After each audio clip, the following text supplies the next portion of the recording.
അവിടുത്തെ കാരുണ്യം ശാശ്വതമാണെന്ന് കർത്താവിന്റെ ഭക്തന്മാർ പറയട്ടെ.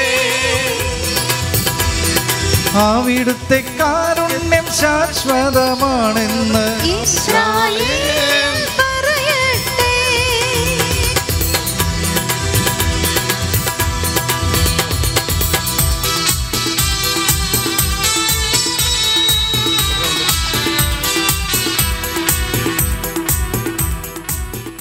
Price the Lord. ഈ സങ്കീർത്തനത്തിൽ എവിടെയാണ് കർത്താവ് വിശ്വസിക്കുക? മുഴുവനും ഉണ്ടമായിട്ട് തോന്നണേലിപ്പേ സങ്കീർത്തനം മുഴുവനും ആദ്യം തന്നെ എന്താ പറയുന്നത്? അതാണ് ഈശോയ്ക്ക് 1000 വർഷങ്ങൾക്ക് മുൻപ് ഈശോയിലൂടെ വരാനിരിക്കുന്ന കരുണയുടെ ആ കരുണ എന്താണെന്നാണ് പറയണത്? ആ കരുണ എത്രത്തോളം ഉണ്ടെന്നാണ് പറയണേ? അവിടുത്തെ കാരുണ്യം ശാശ്വതമാണ്. ഇവിടെ 3 കൂട്ടരാണ് പറയുന്നത്. അവിടുത്തെ കാരുണ്യം ശാശ്വതമാണെന്ന് ഇസ്രായേൽ പറയട്ടെ. അവിടുത്തെ കാരുണ്യം ശാശ്വതമാണെന്ന് അഹരോന്റെ ഭവനം പറയട്ടെ. അവിടുത്തെ കാരുണ്യം ശാശ്വതമാണെന്ന് കർത്താവിന്റെ ഭക്തന്മാർ പറയട്ടെ. ഈ 3 കൂട്ടരിലൂടെയും ഈ ലോകം മുഴുവനുമുള്ള ആൾക്കാരുണ്ട് ഇതിനകത്ത്. അഹ്റോന്റെ ഭവനം എന്ന് പറഞ്ഞാൽ പുരോഹിത ഗണമാണ്. ഇസ്രായേൽ ദൈവജനം, കർത്താവിൻ്റെ ഭക്തന്മാർ, എല്ലാ മനുഷ്യരും. അങ്ങനെ ഈ എല്ലാവരും പറയട്ടെ. എന്ത് പറയട്ടെ? അവിടുത്തെ കാരുണ്യം. അപ്പോൾ ഇതാണ് നമ്മളിനി പഠിക്കേണ്ടത്. അവിടുത്തെ കാരുണ്യം എന്താണ്? ശാശ്വതമെന്ന് പറഞ്ഞാൽ വീണ്ടും ഇൻഫിനിറ്റ്, അനന്തമാണ്. അനന്തമാണ്. നമ്മളെപ്പോഴും ഈ കരുണയെ അളന്നെടുക്കാൻ പറ്റുന്നതല്ല. അതാണ് വീണ്ടും നിങ്ങളുടെ പ്രാർത്ഥനയിൽ എന്താ പറയണത്? എന്താ കരുണയെക്കുറിച്ച് പറയണത്? എന്താണ് ആ കരുണയെക്കുറിച്ച് പറയണത്? അഗ്രാഹ്യമായ, ഇല്ലേ? എന്താണത്? എങ്ങനെയാണ്? അനന്തവും അഗ്രാഹ്യവും. അതാണ് അവിടുത്തെ കാരുണ്യം. അനന്തമാണ്. എത്രാമത്തെയാണ് പേജ്? കർത്താവേ 31ാമത്തെ പേജ്. കർത്താവേ, അനന്തവും അഗ്രാഹ്യവുമായ അങ്ങേ കാരുണ്യത്തെ ഓർത്ത് സൃഷ്ടികളെല്ലാം അങ്ങയെ സ്തുതിക്കുവാനും ആരാധിക്കുവാനും കടപ്പെട്ടിരിക്കുന്നു. അപ്പോൾ ഇതെല്ലാം നമ്മളിങ്ങനെ പറയുന്നുണ്ടെങ്കിലും എന്താണ് ഈ അഗ്രാഹ്യം എന്ന് പറഞ്ഞാൽ?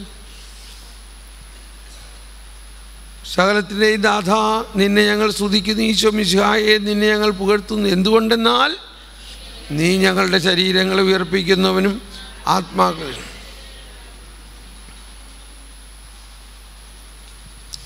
ഓക്കെ. അപ്പം ഈ സങ്കീർത്തനത്തിലൂടെ നമ്മൾ ഇത് സെൻറ്റ് അഗസ്റ്റിൻ്റെ ഒരു പ്രയോഗമാണ്.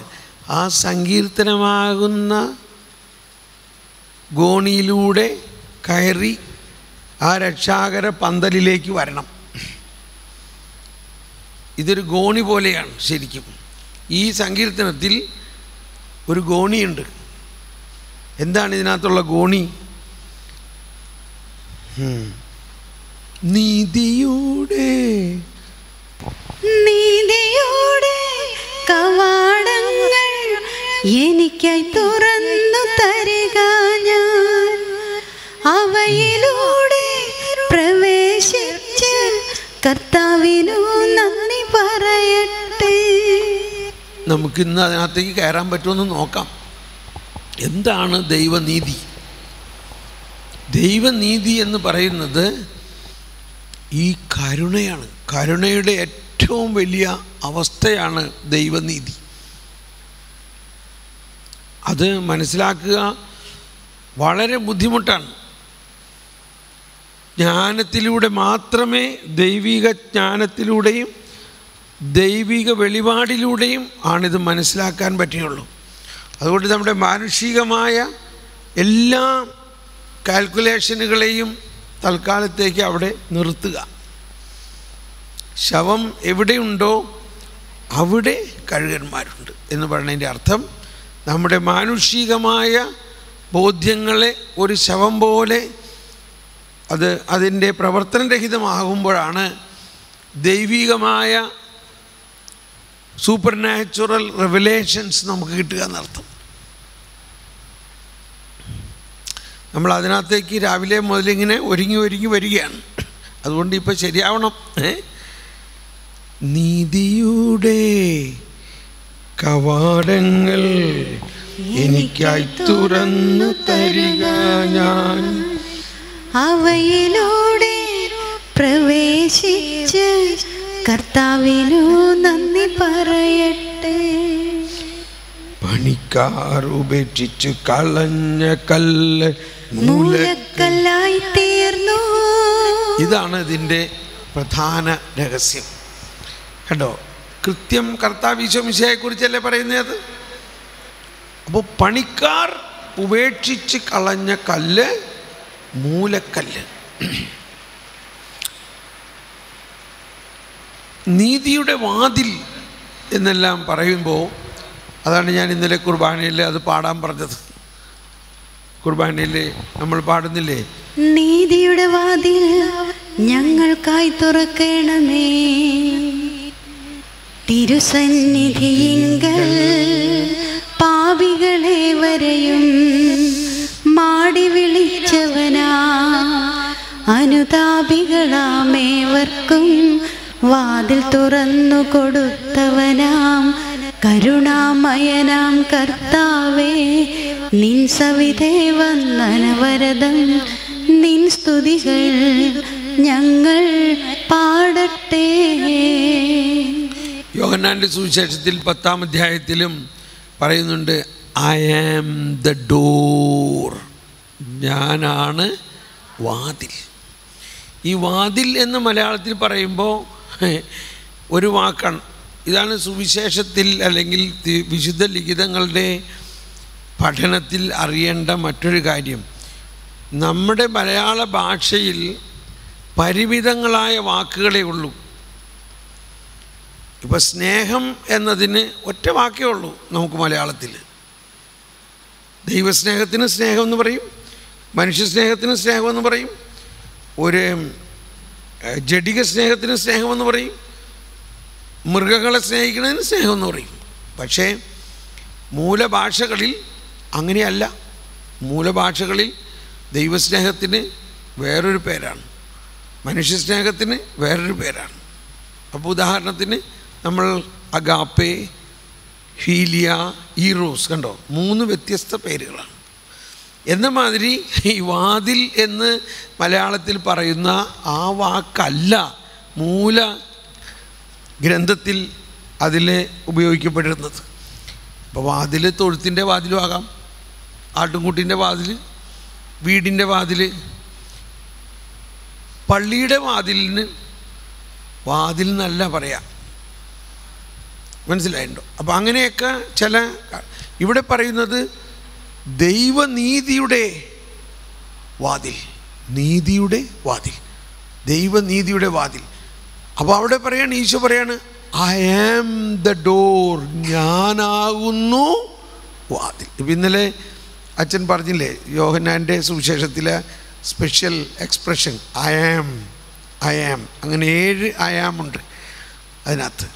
ഞാനാകുന്നു, ജീവനും പുനരുത്ഥാനം ഞാനാകുന്നു, വഴിയും സത്യവും ജീവനും ഞാനാകുന്നു, ജീവൻ്റെ അപ്പം ഞാനാകുന്നു, നല്ല ഇടയൻ ഞാനാകുന്നു, ലോകത്തിൻ്റെ പ്രകാശം ഞാനാകുന്നു, മുന്തിരിച്ചെടി ഞാനാകുന്നു, പുനരുത്ഥാനവും ജീവനും ഞാനാകുന്നു. അതേ ഞാൻ തന്നെയാണ് ഇവിടെ പറയുന്നത്, ഞാനാകുന്നു വാതിൽ. അപ്പം ഈ മേൽപ്പറഞ്ഞ എല്ലാ ഞാനുകളും ഈ വാതിലുകൾ ഉണ്ടോ ഇല്ലയോ? ഭയങ്കര വിശദമായിട്ട് പോകാണല്ലോ, എന്ത് ചെയ്യും? ഓക്കെ, അപ്പോൾ ആ ഞാനാകുന്നു വാതിൽ എന്നത് ഈശോ പറയുമ്പോൾ നമ്മൾ മനസ്സിലാക്കേണ്ടത് ഈ സങ്കീർത്തനത്തിൻ്റെ വിവരണമായിട്ടാണ് ഈശോ പറയുന്നത്. ഐ ആം ദ ഡോർ, ഞാനാണ് വാതിൽ എന്ന് പറയണത് ഈ 118-ാം സങ്കീർത്തനത്തിനെ ഉദ്ദേശിച്ചിട്ടാണ് പറയുന്നത്. ഈ 118-ാം സങ്കീർത്തനത്തിൽ പറഞ്ഞിരിക്കുന്ന ആ വാതിൽ ഐ ആം ദ ഡോർ. നീതിയുടെ കവാടങ്ങൾ എനിക്കായി തുറന്നു തരുക, ഞാൻ അവയിലൂടെ പ്രവേശിച്ച് കർത്താവിനു നന്ദി പറയട്ടെ. പണിക്കാന്ന് കൈയടിച്ച് പാടിയേ. പണിക്കാരുപേക്ഷിച്ചു കളഞ്ഞ കല്ല് മൂലക്കല്ലായി തീർന്നു. ശബ്ദമുയർത്തി. ഇതു കർത്താവിന്റെ പ്രവൃത്തിയാണിത്, നമ്മുടെ ദൃഷ്ടിയിൽ വിസ്മയാവഹമായിരിക്കുന്നു. നിർത്താം, കൈയടി നിർത്താം. ഇനി കാര്യത്തിലേക്ക് പ്രവേശിക്കാം. പറഞ്ഞ കേട്ടോ? എന്താ പറഞ്ഞത്? ഇത് ആരുടെ പ്രവൃത്തിയാണ്? ഇത് കർത്താവിൻ്റെ പ്രവൃത്തിയാണിത്, നമ്മുടെ ദൃഷ്ടിയിൽ വിസ്മയാവ. വാസ്തവത്തിൽ ഈ ദൈവനീതിയെക്കുറിച്ചുള്ള പഠനം എൻ്റെ ആത്മാവിൽ തുറന്നത് ഈ ഒരു വചനമാണ്. ഇത് കർത്താവിൻ്റെ പ്രവൃത്തിയാണല്ലേ. അപ്പം എന്താ അതിൻ്റെ അർത്ഥം? ഇത് മനുഷ്യൻ്റെ പ്രവൃത്തി അല്ല എന്നർത്ഥം. ഇത് മനുഷ്യൻ്റെ പ്രവൃത്തി അല്ല. ഇപ്പം ഞാൻ പറയുമ്പോൾ നിങ്ങൾ ഒരു കോൺഫ്ലിക്റ്റിലേക്ക് വരരുത്. അതായത് നമ്മൾ ചെറുപ്പം മുതലേ നമ്മളെ പഠിപ്പിച്ചേക്കണത് ഈ 10 കൽപ്പന നീ അക്ഷരം പ്രതി നീ തന്നെ അനുസരിച്ചില്ലെങ്കിൽ നിന്നെ ഞാൻ പുറത്താക്കുന്നതാണ്. അപ്പോൾ ആ സൂചന എന്താ? എൻ്റെ പ്രവൃത്തിയല്ലേ ഈ കൽപ്പന അനുസരിക്കുക എന്നുള്ളത് അല്ലേ? എന്നോട് ക്ഷമിക്കണം കേട്ടോ. മഠത്തിൽ വന്നു കഴിയുമ്പോൾ ഞാൻ പറഞ്ഞില്ലേ, മഠത്തിൽ വന്നു കഴിയുമ്പോൾ കൽപ്പനകളുടെ നമ്പർ കൂടി. സത്യദീപത്തിലും പേപ്പറുകളിലേക്ക് അഡ്വർടൈസ്മെൻറ്റ് കണ്ടിട്ടാണ് ഈ കൊച്ചു കന്യാസ്ത്രീമാർ വന്നേക്കുന്നത്. കർത്താവിൻ്റെ മുന്തിരിത്തോട്ടത്തിൽ വേല ചെയ്യാൻ കുഞ്ഞനുജത്തിമാരെ ക്ഷണിക്കുന്നു. കുഞ്ഞനുജത്തിമാരെ ക്ഷണിക്കുന്നു. കുഞ്ഞനുജത്തിമാരെ കർത്താവിൻ്റെ മുന്തിരിത്തോട്ടത്തിലേക്ക് ഓടി വന്നപ്പോൾ ഇവിടെ മുന്തിരിത്തോട്ടത്തിന് പകരം ഒരു മുളങ്കാടോ എല്ലായിടത്തും എഴുതി വച്ചിരിക്കുകയാണ്. നിയമം, ചട്ടം, അനുസരണം. അനുസരിച്ചില്ലെങ്കിൽ പുറത്തു പോകണം. പേടിച്ച് വിറച്ചാണ് ഈ മഠത്തിൻ്റെ മതിലുകളുടെ ഉള്ളിൽ ജീവിക്കുന്നത്. വല്ല സ്വാതന്ത്ര്യമുണ്ടോ? ഇപ്പം വലിയ അമ്മമാർ പറയാൻ, ബ്രദറെ അങ്ങനെയൊക്കെ പറയുകയാണെങ്കിൽ ഈ കൊച്ചു പിള്ളേർ ഇവരുടെ മുമ്പിൽ വെച്ച് അങ്ങനെയൊന്നും പറയണ്ടട്ടോ. 75 വയസ്സായി 50 വർഷവും ഈ നിയമത്തെ മാത്രമേ പിടിച്ചേക്കണം. ആളിപ്പോൾ കരുണയിലേക്ക് പെട്ടെന്ന് മാറാൻ പറ്റുമോ? കർത്താവ് കരുണയാണെന്ന് പറഞ്ഞാൽ എങ്ങനെ ശരിയാവണേ? അപ്പോൾ ഇവിടെയാണ് ഈ ഡൈക്കോട്ടമി എന്ന് പറയുന്നത്. നിയമം കണിശമായിട്ട് പറഞ്ഞുകൊണ്ടിരിക്കുമ്പോൾ പെട്ടെന്ന് കരുണയിലേക്ക് എങ്ങനെ നമുക്ക് വരണേ? അപ്പോൾ ചിലർ പറയും ഈ പോപ്പ് കരുണ എന്ന് പറഞ്ഞാൽ കാര്യമൊന്നുമില്ല കേട്ടോ, മര്യാദയ്ക്കും അനുസരിച്ചില്ലെങ്കിലേ പറഞ്ഞു വിട്ടുന്ന അർത്ഥമാണ്. ഇതാണ് പഴയ നിയമവും പുതിയ നിയമവും തമ്മിലുള്ള പ്രധാന വ്യത്യാസം എന്ന് വിചാരിച്ച് പ്രയാസമൊന്നുമില്ല. ഇപ്പം നമ്മൾ രാവിലെ കണ്ടില്ലേ, പഴയ നിയമവും പുതിയ നിയമവും ഒന്നായത് കണ്ടോ? അത് എന്തൊരു രസമാണില്ലേ? ആ പഴയ നിയമത്തിനെ അക്ഷരം പ്രതി കർക്കശമായിട്ട് നിയമം അനുസരിച്ച് നീതിയിൽ ജീവിച്ചിരുന്ന ഫരിസേയ നിയമങ്ങളെല്ലാം പാലിച്ചു പോന്നിരുന്ന സക്കറിയായും എലിസബത്തിൻ്റെയും വീട്ടിലേക്ക് പുതിയ നിയമം ഓടി വധിച്ചു വരികയാണ്. വന്നോ ഇല്ലയോ? എന്നിട്ട് അവർ തമ്മിൽ മുട്ടിയോ? അവർ തമ്മിൽ വല്ല കുഴപ്പമുണ്ടായോ? ഒരു കുഴപ്പമുണ്ടായില്ല. പഴയ നിയമം ആ നിയമം പറഞ്ഞോ, പുതിയ നിയമത്തിലേക്ക് വന്നോ? എലിസബത്ത് അവിടെ പഴയ നിയമം പറഞ്ഞുകൊണ്ടിരുന്നോ അതോ പുതിയ നിയമത്തിലേക്ക് വന്നോ?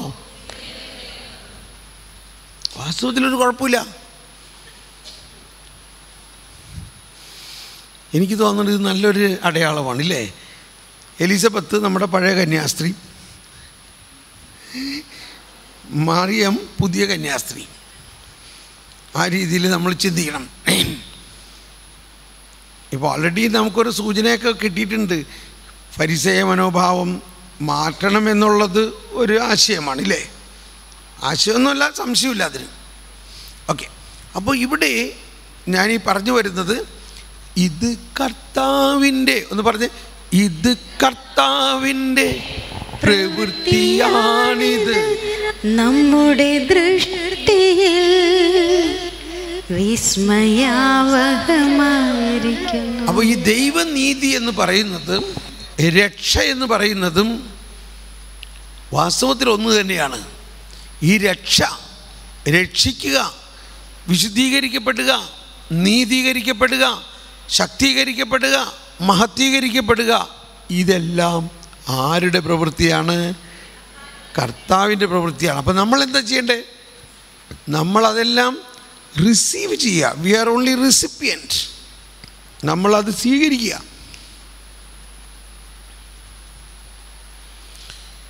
അപ്പം നമ്മളൊന്നും ചെയ്യേണ്ടെന്നോ? അത് നമുക്ക് വിശ്വസിക്കാൻ പറ്റണില്ല അല്ലേ?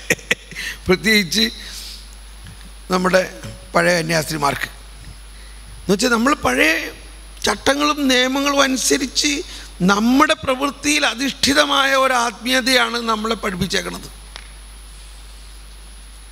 നമ്മളെ പ്രവൃത്തിയിൽ അധിഷ്ഠിതമായ. അപ്പോൾ നമ്മൾ ഒരു പ്രവൃത്തി ചെയ്യേണ്ടെന്നോ? ഇത് ജർമ്മൻകാരുടെ ഇടയിൽ എന്തോ ഒരു ബുദ്ധിമുട്ടാണെന്നറിയാമോ? ജർമ്മൻകാരെന്ന് പറഞ്ഞു കഴിഞ്ഞാൽ കർക്കശമായിട്ട്, ചട്ടമായിട്ട്, കൃത്യമായിട്ട് പ്രവർത്തിച്ചാലേ ശരിയാവുള്ളൂ എന്നുള്ള ഒരു അവസ്ഥയാണ് അവർക്ക്. ഈ കുർബാനയൊക്കെ എന്ന് പറഞ്ഞു കഴിഞ്ഞാൽ ഭയങ്കര കൃത്യമായ മൂവ്മെൻറ്റുകളൊക്കെയാണ്. ഇന്നാൾ ഇന്നോടത്ത് നിൽക്കണം, ഇന്നാൾ ഇന്നോടത്ത് നിൽക്കണം, ആ തിരി അവിടെ ഇരിക്കണം, അതൊന്നും മാറാൻ പാടില്ല.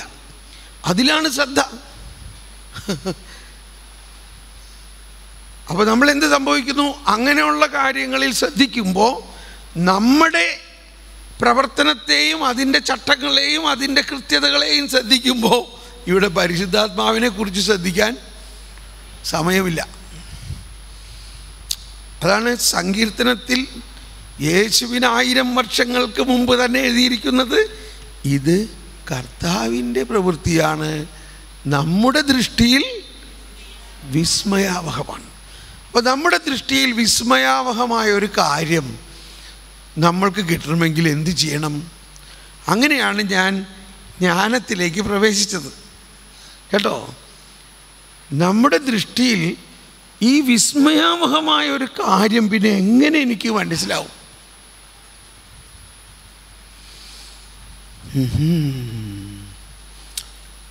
ഞാൻ ആ ഒരു ഡെവലപ്മെൻറ്റ് ചിന്തിക്കുകയാണ്. അപ്പോൾ ഈ ദൈവനീതി എന്ന് പറയുന്നത് മനുഷ്യൻ്റെ പ്രവർത്തനം അല്ല, ഇത് കർത്താവിൻ്റെ. ആ സങ്കീർത്തനത്തെ പിടിച്ചോ? ഇത് കർത്താവിൻ്റെ പ്രവൃത്തിയാണിത്, നമ്മുടെ ദൃഷ്ടിയിൽ വിസ്മയാവഹമായിരിക്കുന്നു. പണിക്കാരുപേക്ഷിച്ചു കളഞ്ഞ കല്ല് മൂലക്കല്ലായി തീർന്നു. കണ്ടോ? പണിക്കാർ ഉപേക്ഷിച്ച് കളഞ്ഞു. അപ്പൊ ആരുടെ പ്രവൃത്തിയിൽ അത് മൂലക്കല്ലായത്? അതെന്തോ ഒരു വലിയതാണ്. ഈ കല്ല് തന്നെ ബൈബിളിൽ വലിയൊരു വിഷയമാണ്. ഓ, പെട്ടെന്ന് ഇപ്പം അങ്ങോട്ട് പോകണോ? ഒന്നൊരു സൂചനയായിട്ട് അങ്ങോട്ട് പോകാം, പിന്നെ ചിലപ്പോൾ തിരിച്ചു വരാം. ഇപ്പം ഈ ധ്യാനത്തിലെല്ലാം ഒരു ആൻറ്റിസിപ്പേറ്ററി ആയിട്ടാണ്. ഞാൻ നാളെ പറയാനുള്ള കാര്യത്തിന് ഇന്നൊരു സൂചന തരുന്നു. ഇന്ന് പറയാനുള്ള കാര്യത്തിന് ഇന്നലെ ഒരു സൂചനയൊക്കെ കിട്ടി. ഏത് ഫരിസേയ മനോഭാവത്തെക്കുറിച്ച് ഇന്നലെ ഒരു സൂചന കിട്ടിയിട്ടുള്ളൂ. ഇന്നാണത് പറയാൻ പോണത്. അപ്പോഴേക്കും നിങ്ങൾക്കെല്ലാം മനസ്സിലായ മാതിരിയാണ് ഇല്ലേ? എന്ന പോലെ തന്നെയാണ് ബൈബിളിലെ എല്ലാ കാര്യങ്ങളും. 1000 വർഷങ്ങൾക്ക് ശേഷം ഉണ്ടാകാനിരിക്കുന്ന ദൈവനീതിയെക്കുറിച്ച് സങ്കീർത്തനത്തിൽ വലിയ സൂചനകൾ തന്നിരിക്കുകയാണ്. അത് വലിയൊരു ആശയമാണ് ഇല്ലേ? അങ്ങനെ നമുക്ക് എപ്പോഴും ഒരു ആൻറ്റിസിപ്പേറ്ററി, യുഗാന്ത്യത്തിൽ ഉണ്ടാകാനിരിക്കുന്ന സ്വർഗീയ രാജ്യത്തെക്കുറിച്ച് ഇപ്പോഴേ തന്നെ നമ്മൾക്ക് സൂചനയും മുന്നാസ്വാദനവും തന്നിരിക്കുകയാണ്. സ്വർഗ്ഗത്തിലെ വിശ്വാസത്തോടെ കർത്താവ് ശോഭിച്ചാൽ ശരീരം സ്വീകരിക്കാതിരി സഭ നമ്മൾ ക്ഷണിക്കുന്നു. ഇപ്പം തന്നെ സ്വർഗരാജ്യത്തിലുള്ള വിശ്വാസത്തെ, സ്വർഗരാജ്യത്തിലുള്ള വിശ്വാസം. അപ്പം ആ സ്വർഗരാജ്യത്തിൻ്റെ പൂർണ്ണത ഇവിടെ വെച്ച് തന്നെ നമ്മളിൽ ആരംഭിച്ചു കഴിഞ്ഞിരിക്കും. ഇങ്ങനെ ഒരു ഡെവലപ്മെൻറ്റ് നമ്മൾ ഇതിലുണ്ട്. അപ്പോൾ ഇത് കർത്താവിൻ്റെ പ്രവൃത്തിയാണിത് എന്ന് പറയുമ്പോൾ ആ കല്ലിനെ കുറിച്ച് പറയായിരുന്നു. കല്ല്, പാറ. ഏശയ്യ 51. ഏശയ്യ 51 ഒന്നാമത്തെ വചനം. ഒന്ന്, കർത്താവിനെ അന്വേഷിക്കുന്നവരെ സാവധാനം സാവധാനം സാവധാനം. അതെല്ലാവരും ഏറ്റു പറഞ്ഞ്, കർത്താവിനെ അന്വേഷിക്കുന്നവരെ രക്ഷ തേടുന്നവരെ എന്റെ വാക്ക് കേൾക്കുവിൻ. നിങ്ങളെ വെട്ടിയെടുത്ത പാറയിലേക്കും നിങ്ങളെ കുഴിച്ചെടുത്ത ഖനിഗർഭത്തിലേക്കും നോക്കുവിൻ. കണ്ടോ, നിങ്ങളെ വെട്ടിയെടുത്ത പാറയിലേക്കും. Praise the Lord. ഒന്നും കൂടി എല്ലാവരും ഒന്ന് ശബ്ദം ഉയർത്തിയേറ്റ് പറഞ്ഞേ, കർത്താവിനെ അന്വേഷിക്കുന്നവരെ രക്ഷ തേടുന്നവരെ എന്റെ വാക്ക് കേൾക്കുവിൻ. നിങ്ങളെ വെട്ടിയെടുത്ത പാറയിലേക്കും നിങ്ങളെ കുഴിച്ചെടുത്ത ഖനിഗർഭത്തിലേക്കും നോക്കുവിൻ. കണ്ടോ, ഇതൊന്നും അധികം നമ്മൾ കേട്ടിട്ടില്ലെന്നാണ് ഈ വചനമില്ലേ. ഏശയ്യായിൽ ഇങ്ങനെയൊക്കെയുള്ള വചനം ഉണ്ടെന്നുള്ളത്.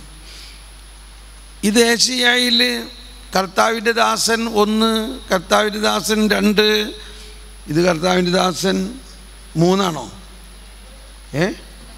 3. കർത്താവിൻ്റെ ദാസൻ 3 ഇത് പറയുന്നത്. കർത്താവിൻ്റെ ദാസൻ 4 ഇനി വരാൻ പോകുന്നു. അപ്പോൾ കർത്താവിൻ്റെ ദാസൻ 1, 2, 3, 4 ഇതാണ് യേശയ്യായുടെ പ്രവചനത്തിൻ്റെ ഏറ്റവും പ്രധാനപ്പെട്ട ആ പ്രവചനഗീതങ്ങൾ. അതിൽ യേശുവിലൂടെ വരാനിരിക്കുന്ന രക്ഷയും ആ നീതിയുമാണ് അതിൻ്റെ വിഷയം. അപ്പം ആ രക്ഷയും നീതിയും തേടുന്നവരെ നിങ്ങൾ ആദ്യം എന്ത് കാണണം? നിങ്ങളെ വെട്ടിയെടുത്ത പാറ. എന്തോ ഒരു മനോഹരമായൊരു പ്രയോഗമാണില്ലേ. ആരാണ് ആ പാറ? നിങ്ങളുടെ പിതാവായ അബ്രാഹത്തെയും നിങ്ങളെ വഹിച്ച സാറയെയും നോക്കുവിൻ. നമ്മളെ വഹിച്ചു, നിങ്ങളെ വഹിച്ച. അപ്പോൾ ഇവിടെ അബ്രാഹം എന്ന ആ ഒരു വ്യക്തിയിൽ ദൈവം നൽകിയ വിശ്വാസമാണ് ഇതിൻ്റെ എല്ലാത്തിൻ്റെയും ഫൗണ്ടേഷൻ, പാറ. അബ്രാഹത്തിൻ്റെ ആ വിശ്വാസത്തിൻ്റെ എന്തെന്നാ പറയുക, ആ വിശ്വാസത്തിലുള്ള പ്രവർത്തനത്തിനെ പ്രതിബിംബിക്കുന്ന ഒരു ഗർഭം, ഖനിഗർഭം, അതാണ് സാറ. എന്താണ് സാറയുടെ ഗർഭത്തിൻ്റെ പ്രത്യേകത? ഇപ്പം ഇത് കർത്താവിൻ്റെ പ്രവൃത്തിയാണിത് നമ്മുടെ ദൃഷ്ടിയിൽ വിസ്മയം. അതിപ്പോൾ ശരിക്കും അവിടെ പ്രതിഫലിപ്പിക്കുന്നില്ലേ? ഈ വയസ്സായ സാറായിയോടും അബ്രാഹത്തിനോടും കർത്താവ് പറയാണ്, സക്കറിയായോടും പറഞ്ഞ പോലെ തന്നെ ഇല്ലേ, നിനക്ക് കുഞ്ഞുണ്ടാകും. എന്നാൽ അബ്രാഹം അത് വിശ്വസിക്കുന്നു. അതാണ് വിശ്വാസത്തിൻ്റെ ദാനം.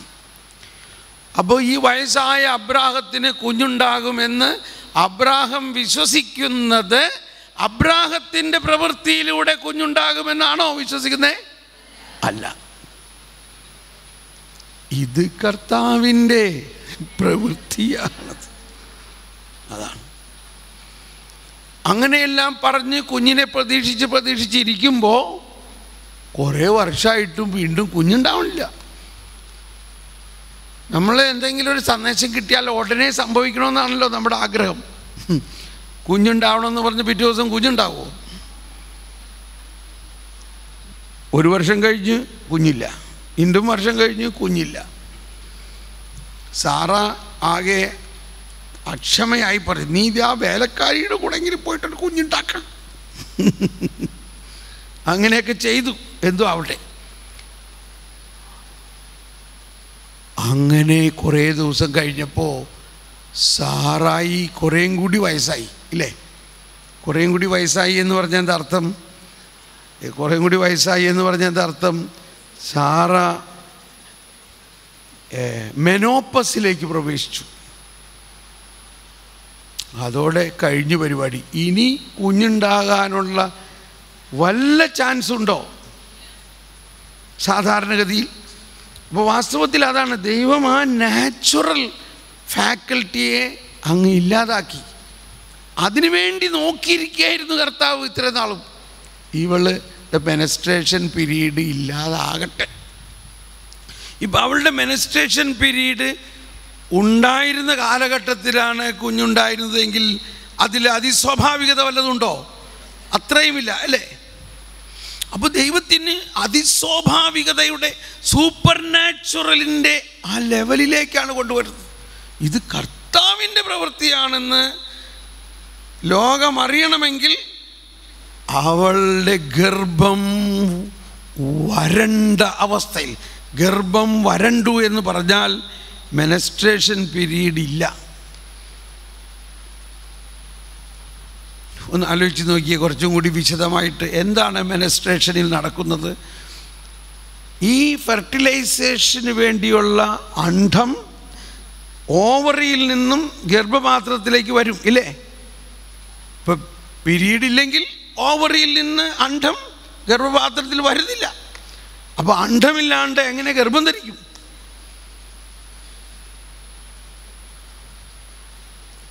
സാറയിൽ അണ്ഡമില്ലാതെ ഗർഭം ധരിച്ചുവെങ്കിൽ മറിയത്തിൽ ബീജമില്ലാതെ ഗർഭം ധരിച്ചു.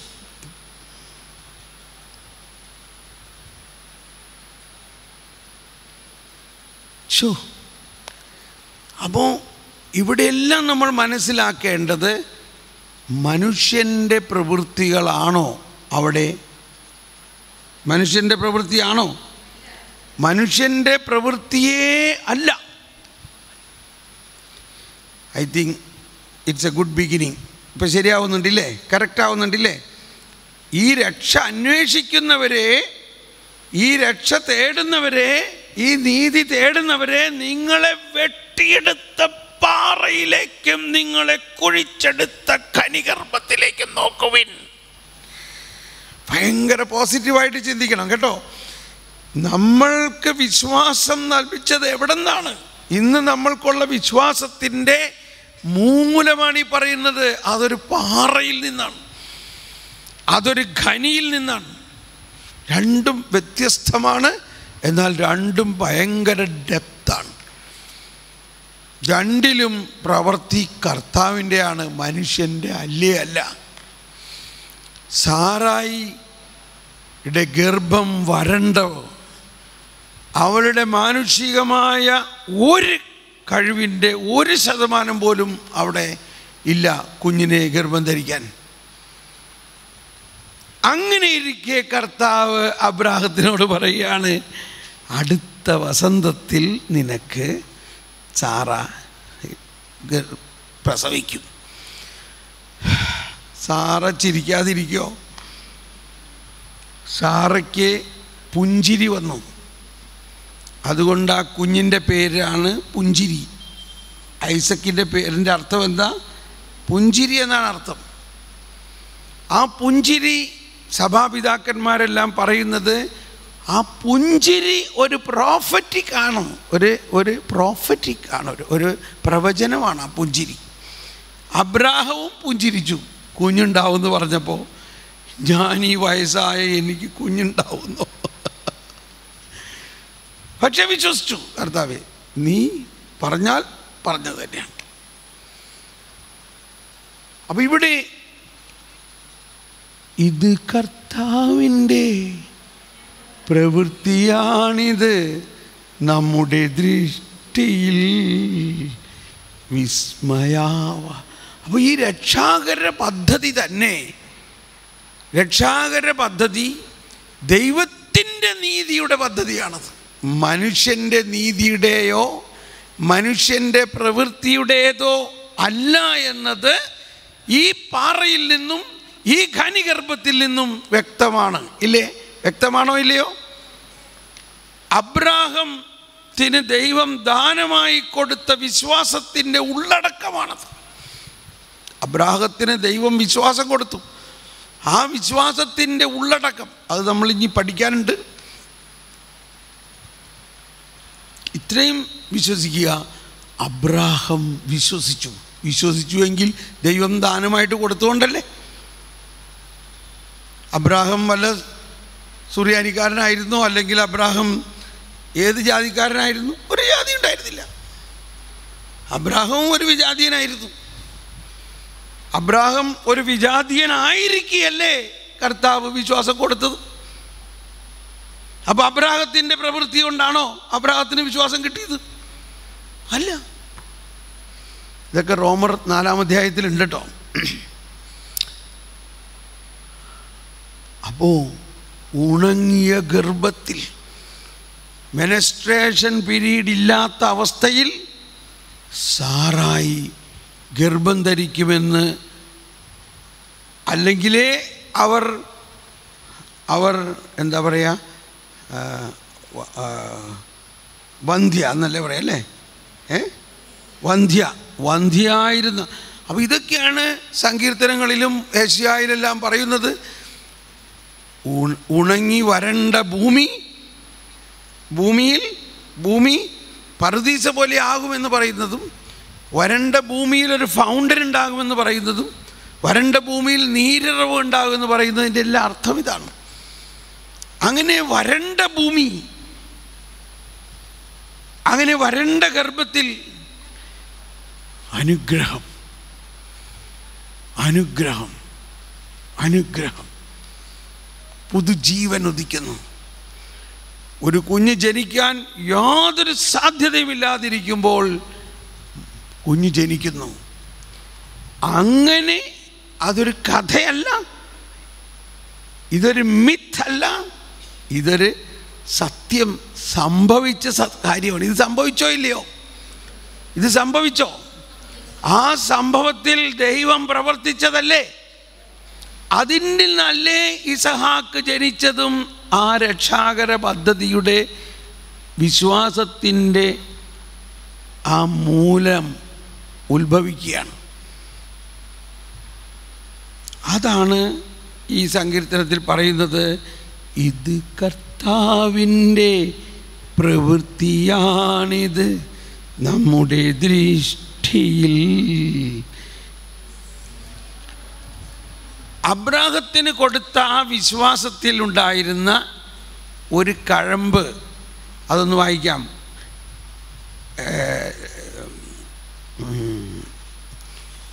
റോമാക്കാർക്കെതിരെ ലേഖനം 4-ാം അധ്യായം 4-5 വായിക്കാം. 4-5 ഇത് ശ്രദ്ധിച്ച് വായിക്കണം. നിങ്ങൾക്ക് ഒരുപക്ഷെ ഇത് സ്വീകരിക്കാൻ തന്നെ പറ്റുന്നു വരില്ല.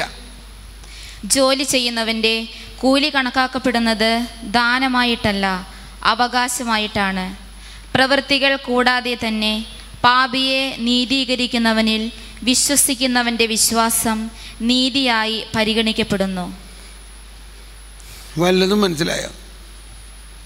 മനസ്സിലായോ? എനിക്കിത് കുറച്ച് നാൾ മുമ്പ് മനസ്സിലായത്. അതായത് 25 വർഷത്തെ സുവിശേഷ പ്രഘോഷണ കാലഘട്ടത്തിൽ ഒരു 20 വർഷം കഴിഞ്ഞപ്പോഴാണ്, ഈ കഴിഞ്ഞ 5 വർഷത്തിലാണ് എനിക്കിത് മനസ്സിലായുള്ളൂ. ഒന്ന് കൈവീശി കാണിച്ചേ. ശരിക്കിരുന്ന് ഉറങ്ങിക്കോ, ഇപ്പോൾ മനസ്സിലാക്കേണ്ട ആവശ്യമില്ല അവൻ്റെ.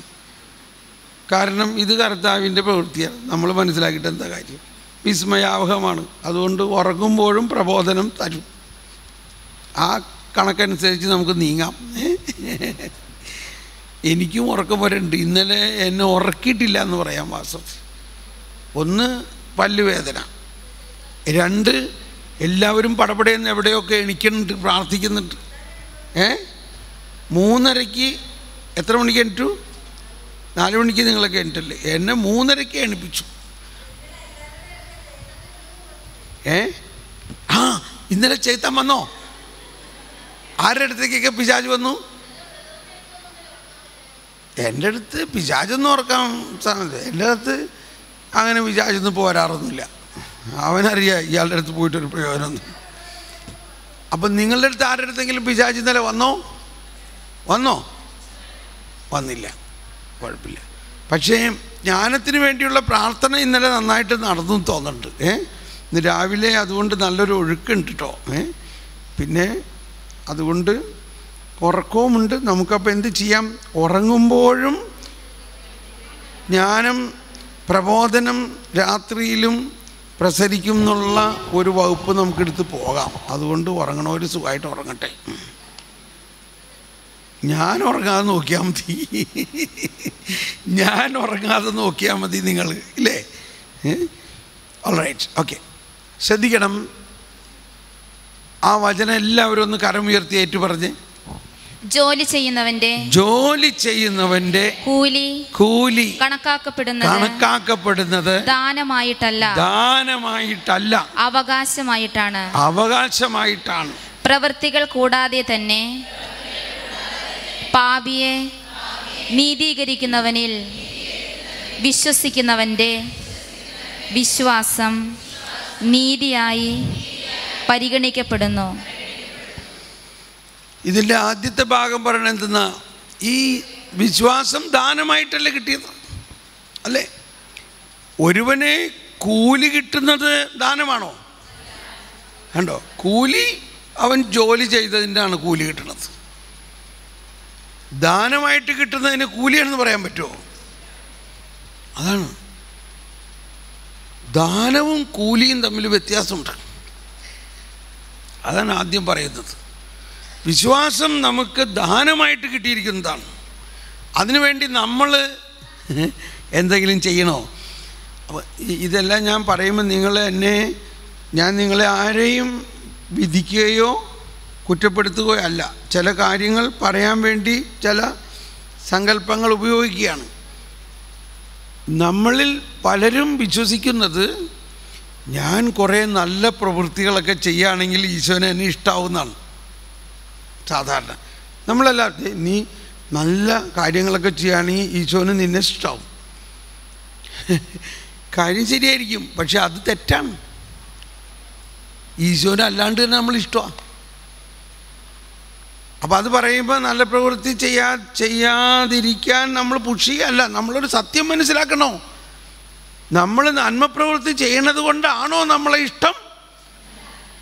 നമ്മളെ അല്ലാതെ തന്നെ ദൈവത്തിന് ഇഷ്ടമാണ്.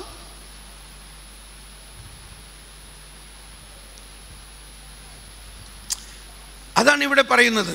ഇനിയൊന്ന് വായിച്ചു നോക്കിയത്. ജോലി ചെയ്യുന്നവന്റെ കൂലി കണക്കാക്കപ്പെടുന്നത് ദാനമായിട്ടല്ല അവകാശമായിട്ടാണ് എന്ന് പറയണതിൻ്റെ അർത്ഥം മറിച്ച് ചിന്തിക്കുക. അതായത് ഒരുവന് ദാനമായിട്ട് കിട്ടുന്നത് ലഭിക്കാൻ വേണ്ടി അവൻ ജോലിയൊന്നും ചെയ്യേണ്ട ആവശ്യമില്ല എന്നല്ലേ അർത്ഥം. അവൻ ചെയ്ത ജോലിയുടെ ഫലമായിട്ടാണോ ദാനം കിട്ടുന്നത്? അല്ല. നമ്മളെ സംബന്ധിച്ച് വിശ്വാസം ദൈവത്തിൻ്റെ ദാനമാണ്.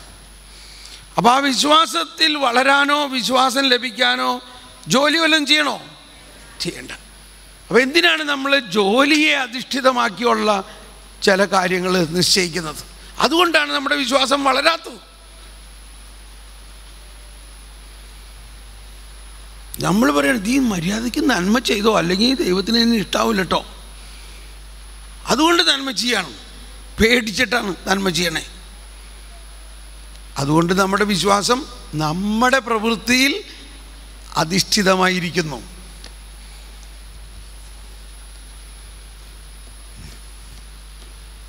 മനുഷ്യനിലാശ്രയിക്കും. ഇതിനകത്തല്ലേ ഈ സങ്കീർത്തനത്തിൻ്റെ ആദ്യ ഭാഗത്തുണ്ട്.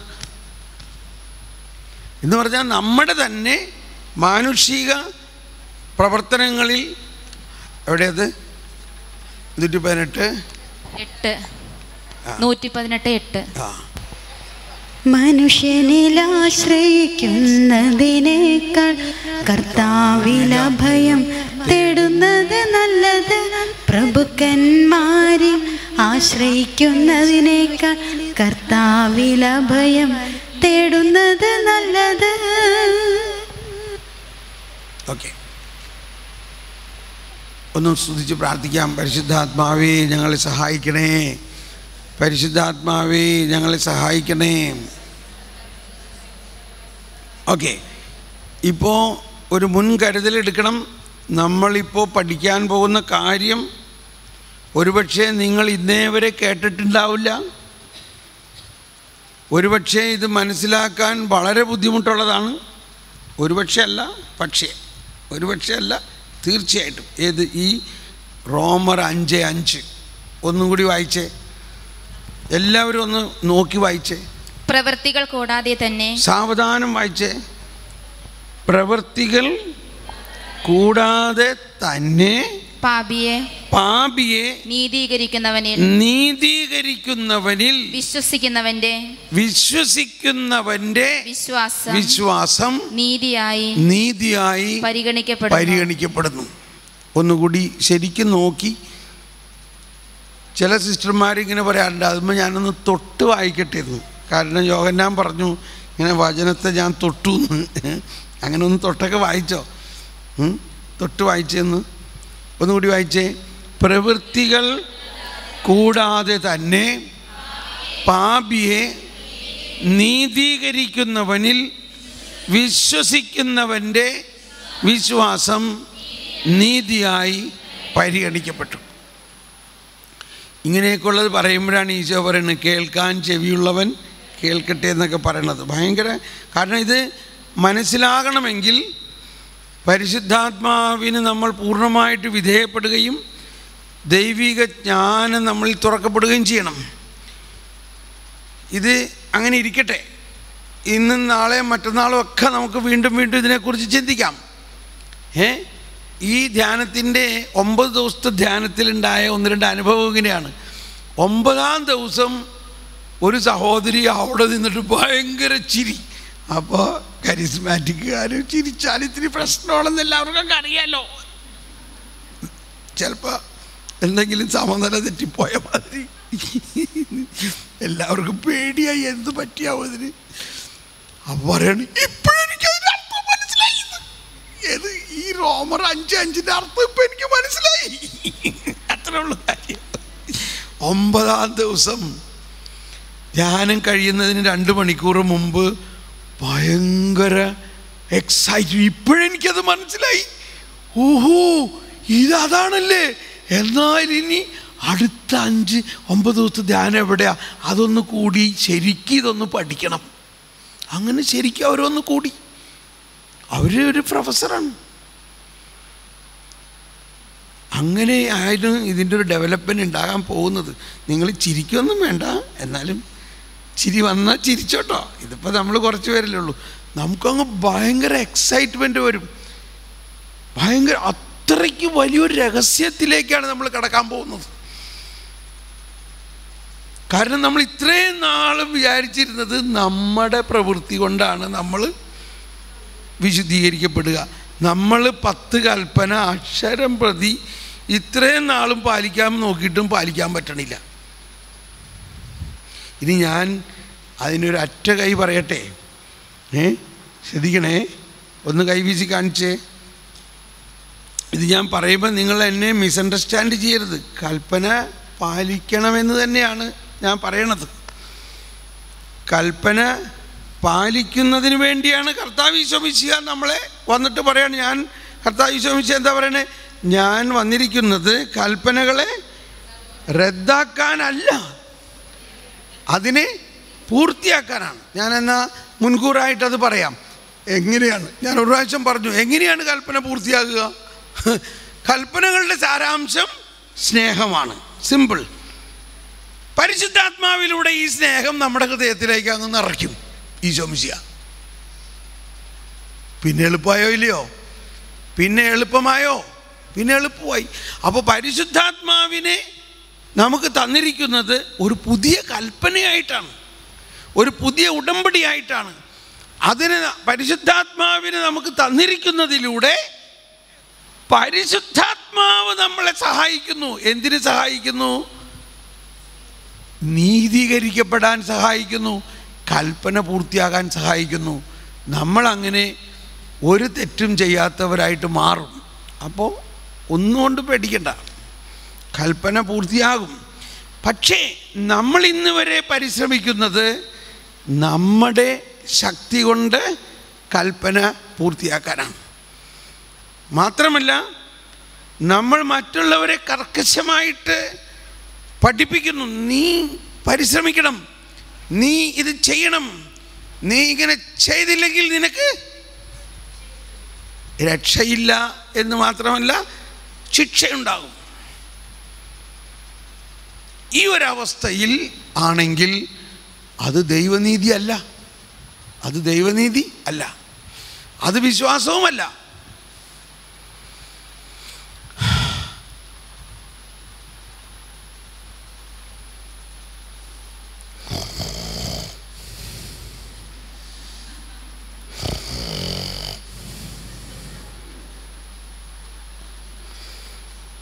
ഉണ്ടോ? ഈ ക്ലാസ് ഭയങ്കര ഘനമായി പോവാണല്ലേ?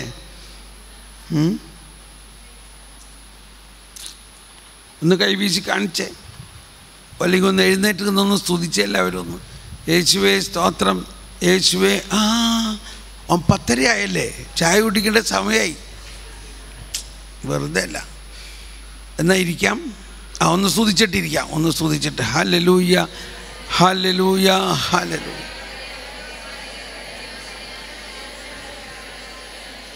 ഓക്കെ, മതി.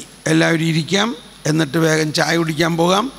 10-15 മിനിറ്റ് കൊണ്ട് ചായ കുടിച്ച് വരിക അല്ലേ? ചായ ആണോ എന്തെങ്കിലും കുടിക്കാനുള്ളത്?